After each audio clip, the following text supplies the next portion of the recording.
I was helping with a cesarean section of twin babies. One of the twin babies is outside the womb, and this is a baby with full human rights, a human being, a person just like anyone else. Their twin brother or sister, I could see them inside. I could see one twin outside, one twin inside, and the one inside had no rights at all. And that just kind of solidified to me the craziness that birth is what defines us as human beings and gives us our value.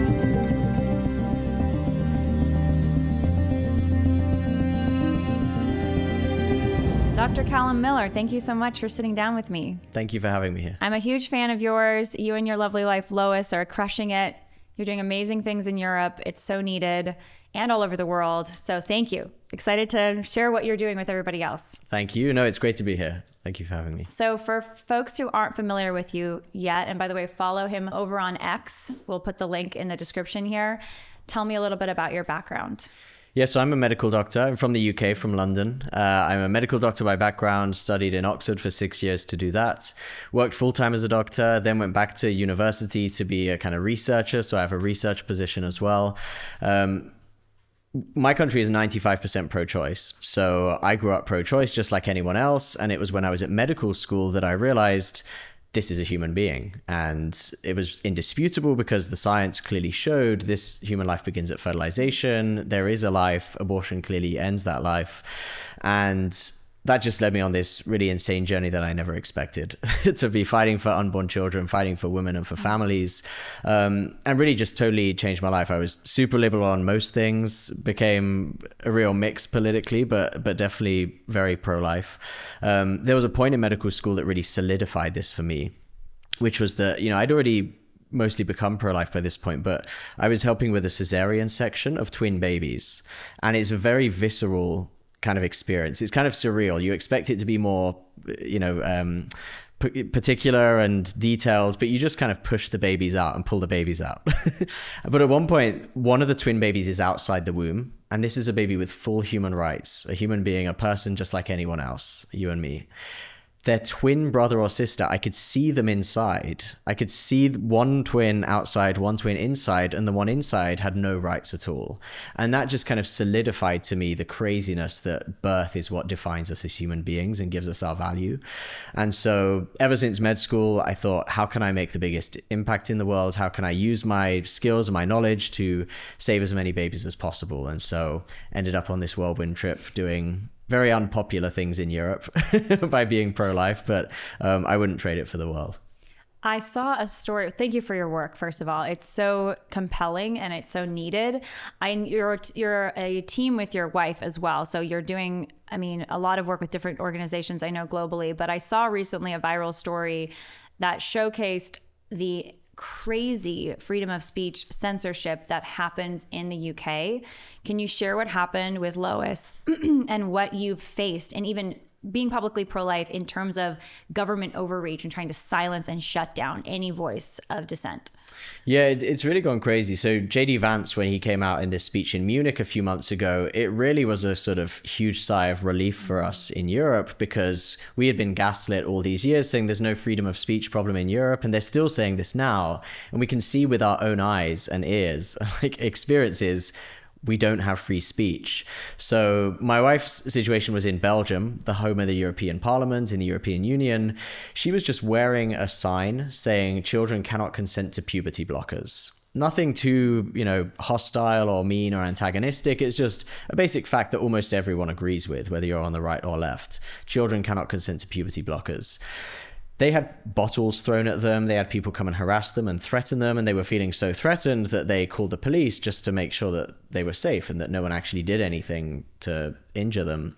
So the police came along and they said, you have to take these signs off or else we're going to arrest you and send you to jail. And they said, well, we're in a public place. This isn't even a buffer zone around an abortion clinic. It was nothing to do with that. They were in the middle of a town center, a public forum, wearing a pretty vanilla sign. And they said, we have every right to do this. We're not breaking the law. We're not criminals. We're going to wear this message that we believe. And so they were thrown in jail. Fortunately, only for a few hours, but we could still get a fine in the mail. It could have been escalated. They could have had a criminal record. In the home of the European Parliament, supposedly the home of liberal democracy, I can no longer be gaslit and say there's no problem because my wife was arrested and put in jail, strip searched, just because she was wearing this sign. So Wild. It's a very crazy situation in Europe. I'm told, I haven't checked this, so please don't quote me on it and don't take it for certain. I heard a stat the other day, something like 30 people are arrested or investigated or something in the UK every day for something they've posted on social media. So it's not just isolated incidents. This is a genuine systemic problem all across Europe. There have been several pro-life advocates in the UK who have been arrested and faced charges or fines for, or even potential prison sentences for praying outside abortion, places where abortions are being committed.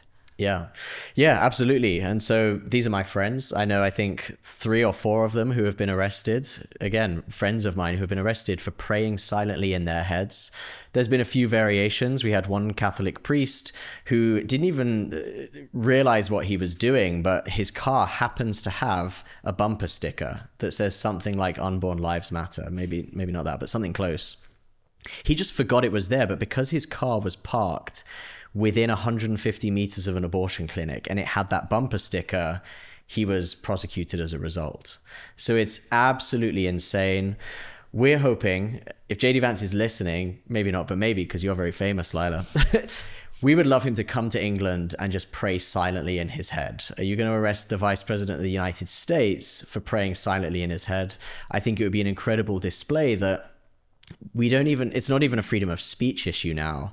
It's a freedom of thought issue. These people are literally being arrested for thought crimes and prosecuted as a result. What is I'll hope that happens. JD Vance, go do this thing. It sounds amazing. Vice President Vance, what is the most surprising thing that you think Americans should know about what is happening with abortion? I mean, what you're describing is crazy. And the U.S. has been on the verge of some of this too, with some of the pro-lifers who've been imprisoned under the Biden administration. Thankfully, they were pardoned, like Bevelyn Williams. But in terms of the sheer death toll and the legal structures that exist in Europe that perpetuate the death toll of babies, innocent babies in the womb, what can you share that people need to know in the U.S.? Yeah, so the statistic that shocks a lot of people is to know that only 2% of abortions around the world happen in the U.S. So in the US alone, it's a huge problem. You have around 1 million every year. You've had 50 million or so since Roe v. Wade. Even that enormous number is a tiny fraction of the problem globally. And so part of what I try and do is sort of help people to see the need around the world, the impacts that can be had around the world, because most of these countries, or a lot of them, are pro-life.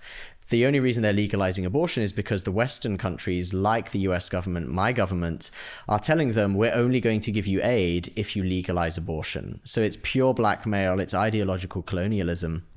And unfortunately, our 2 governments are the 2 most responsible governments for that. So there's a huge opportunity because most of the world, if you ask the people and not the leaders, most people around the world are pro-life. So however you might feel, unpopular or in a minority in California, you can know that the global majority is overwhelmingly with you, but they're under enormous pressure financially with this kind of blackmail to legalize abortion against their values, which is really, really frightening. So let's zoom in on what that looks like. Recently, my understanding is there was a deal that was pitched by the Biden administration to a little African country promising hundreds of millions of dollars in aid. But one of the conditions was extremism, abortion, liberalization in the country, making it legal to murder children. Can you share what happened? Yeah, so it emerged in Fox News that the Biden administration had already promised the country of Sierra Leone $500 million. They said, you've won this award, we're going to give you the money. This was through USAID. It was through the MCC, the Millennium Challenge Corporation, which most people haven't heard of, but it's like USAID. It's just another US government agency that gives away billions of dollars. So it's a significant burden on the US taxpayer. Some of that, I'm sure, is for good things, stopping malaria, stopping HIV, whatever. In this case, they were using your taxpayer dollars to blackmail Sierra Leone to legalize abortion. They said, we're only going to give you this money if you legalize abortion, which is a horrifying thing to do just in terms of killing children, in terms of ideological colonialism, in terms of using your taxpayer dollars to do that. But it's also particularly harrowing when you think about the way that it was framed, because Sierra Leone for many years had the highest maternal mortality in the world. Sierra Leone was the single most dangerous place to be a mother. Something like 1 in 100 women would die in childbirth, which is a huge proportion. It sounds like small, but it's, if you have 5 children, you have maybe a 5% chance of dying just at the time when you are most trying to give life and bring life into the world. It's a total tragedy. The Biden administration and my own government, it emerged, were using this tragedy and the fact that Sierra Leone was having so many women dying in childbirth to say, what you need is safe motherhood. You need to have motherhood that is safe, and that you need to have, maternal mortality rates that are much, much lower. And the way you do this is by killing your children through abortion. So it's a horrendously manipulative thing to do in a country that is majority Muslim, but a huge number of Christians as well. And fortunately, it looks like Sierra Leone hasn't capitulated to that pressure, but it looks like they came very close to it. Is the Trump administration changing the game with these sorts of deals that Biden's administration was attempting to push on some of these more pro-life countries? I would say that it's a bit of a mixed bag. So we know abortion is not the sort of number one priority of the Trump administration. It's fallen out of favor a little bit politically in the US. Certainly it helps hugely not having the pressure from the Democrats sort of blackmailing other countries. So eliminating that is great. We suspect there's still a little bit of that through, funding that the US gives to the World Bank or the UN, even ambassadors that have remained in post. We suspect some of them are still pushing it. So it's still not totally clean. What we'd love to see, though, as a challenge, is the US, I think, tends to have a habit of saying, we're just going to wash our hands of this and not promote abortion overseas, which is great. And it's an enormous improvement that makes a real difference. But what would make an even bigger difference and genuinely save millions of lives and preserve this global majority that pro-lifers have is if the US government made efforts to proactively promote life in other countries, to promote having children, to promote families, and to say, not only are we going to be neutral, we want other countries to have kids, we want them to flourish, we want them to promote life. And so there are many ways that they can do that, and we'd love to see more of that over the next few years. I think it's such a no-brainer for this to be the push of the current administration to help families flourish here at home and internationally. And abortion is the number one killer of a family. Right. Anyways, and there's so much positive things we can do to help mothers and improve pregnancy, improve family, all of these things, support for families. Okay, so I want to zero in on what's happening in the UK. Recently, Parliament voted in favor of 2 really devastating proposals, one that decriminalizes abortion and one to legalize assisted suicide. Can you tell us what happened? And this is a bit of we've suffered a lot of losses in the US recently in terms of state ballot initiatives. Mm-hmm. So it sounds like there's, some shared challenges that we face. What do you think went wrong for the pro-life side? And what do you think needs to change for us to win? Obviously, there's a lot of opinions about what needs to change in the US. What do you see needs to change in Europe, and particularly the UK? Yeah, I think in the last 5 years, we've seen a massive reaction in Europe to Trump that has sort of empowered the European pro-abortion movement to say, look, they're clamping down on abortion in America. We must make sure that never happens. And so we've got to go really extreme in Europe. So for the last 50 years, Europe has been much more moderate in a sense on abortion, in that almost every country in Europe limits abortion at 12 weeks, which was way more conservative than any state under Roe v. Wade. And so Europe, compared to America, was very conservative on abortion when you look at the laws. Over the last few years, that's changed a lot. And so there was this successful in Parliament a few weeks ago. Within 3 days, the House of Commons voted to legalize euthanasia through assisted suicide. And it also voted to legalize abortion for women up to the moment of birth. Now, many reasons that happened. One is that we just totally lost the institutions. We lost, the media, the healthcare institutions, the education system, the government. Another is that kind of by fluke, the sort of Socialist Party won a massive majority at the last election, basically because the Conservatives had failed the country. The Conservatives had not been conservative. And so all the Conservative voters said, we're not going to vote for you because you're not conservative. And it led to this enormous socialist supermajority.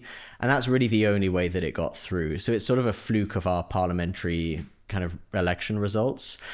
The hopeful thing, and this might sound strange given what a terrible week it was, I'm actually more hopeful now for the pro-life movement in the UK than I've ever been before, because they had always been very careful in the past to sort of push very gently in the sort of pro-choice direction. I've seen that, by the way. I remember being in the UK, I don't know, was it 10 years ago now? And just like, you know, kind of Lucy on the football, very much like, we're pro-life, but kind of quietly. And I'm like, Right. And so you know, the pro-choice movement made small steps. And now because they did this both in a week, and the government was already very unpopular, they portrayed themselves as a death cult. And we've had pro-choice feminists writing in the media saying this government is a death cult.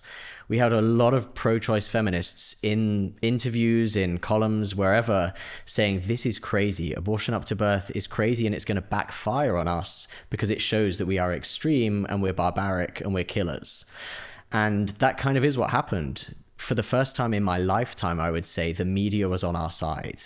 That has never happened in my 30 plus years on Earth.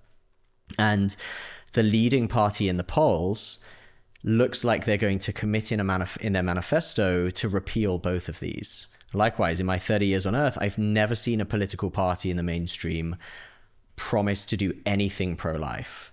And now the leading party in the polls has said they're going to repeal both, or at least looks that way. So I'm actually very hopeful. We have a lot of momentum that we've never seen before. And it's because the pro-abortion side has pushed so far that we finally can see how extreme they are. Great. I mean, we will pray for that success and obviously cheer you on from the US and help in every way we can. What do you find to be the most effective way to move public opinion or shape a heart or a mind away from the pro-abort side, the pro-killing side, to appreciating and embracing the value of every life? It's a great question. And this isn't a planted question, I should say to the viewers, because I really do think that the reality of abortion being exposed is important. Now, I think it matters how you expose the reality of abortion, the tone you use, the conversational context, and the precise, images or videos or whatever you use. But I do think it's important that people know what abortion is, because ultimately, if it's not the killing of a human being, it's going to be impossible for anyone to see why they should be really opposed to it. They might think, oh, it's not great because we need more children, or it's not a nice thing. But it's either the killing of a child or it's not. If it's not, then it's never going to be that big a deal. But if it is, then that is what is going to change people's minds and hearts and help them to see that this is something that kills a country's future, not only their children. So I really think exposing the reality of abortion carefully and strategically, but clearly and truthfully, is really the key thing that we need to do, as well as showing that this isn't just about the baby. This is about women and families and fathers as well, that we want to see not only flourishing babies in the womb, we want to see flourishing babies outside the womb, flourishing mothers and fathers and families. But I do think that we can never lose sight of the central fact of what abortion is and the materials that can help to expose that. How many countries globally have pro-life laws or have banned abortion versus have allowed abortion? And then some of them obviously up until birth. Now it's unfortunately the UK, in addition to extreme countries like parts of the US and Canada. But what does the global map look like? Yeah, so we are in the global majority, and it's important to remember that when people try and paint us as being extreme or crazy, the overwhelming majority of countries are with us. So out of about 200 countries in the world, about 120 of them, 2/3, are still pro-life and allow abortion only in very limited circumstances, or sometimes not at all. So I think that's an incredibly important legacy and thing that we need to preserve. Those countries are being picked off very quickly. Every year, 2 or 3 countries is turning towards abortion, and almost no countries are moving in a pro-life direction. And so what we really need to do is realize that the tide is totally changing globally, and we can make a huge difference there by applying what we've learnt and experienced in Europe and in the US and saying, don't follow in our footsteps, don't make the same mistakes. We don't need to divert all of our attention to the rest of the world, but we can just take a little bit of time, a little bit of energy, a little bit of resources and say to them, this is a huge mistake, don't go down this road. And when we do that, we can genuinely make a huge difference. The question is, in 10 years, is the only country in the world that's going to have a pro-life movement going to be the US? Or are we going to have 120 pro-life countries? Because what we do now will determine that. And so there's a huge opportunity to keep the global majority on our side. And if we do that, then I think it will give us much more hope, not only for those countries, but even for us in the West as well, because we will have hundreds other countries across the world working with us, backing us, standing by our side as we try and turn the tide back towards life here as well. And that's why your work is so important, Calum, and why we want to do everything we can to help you. Thank you. How can people follow your work, and what's next for you? And support your work too. Thank you. So I'm mostly on X. So Dr. Calum Miller on X. I have a website as well, calummiller.org. I have a blog that has a whole Q&A on abortion, loads of abortion apologetics with all the references academically. So that's calumsblog.com. But X is where you can get the most up-to-date information. And I share a lot about what's going on around the world there as well. So thank you for having me on again. Amazing. Thank you so much. Keep up the great work. It's so important. Thank you.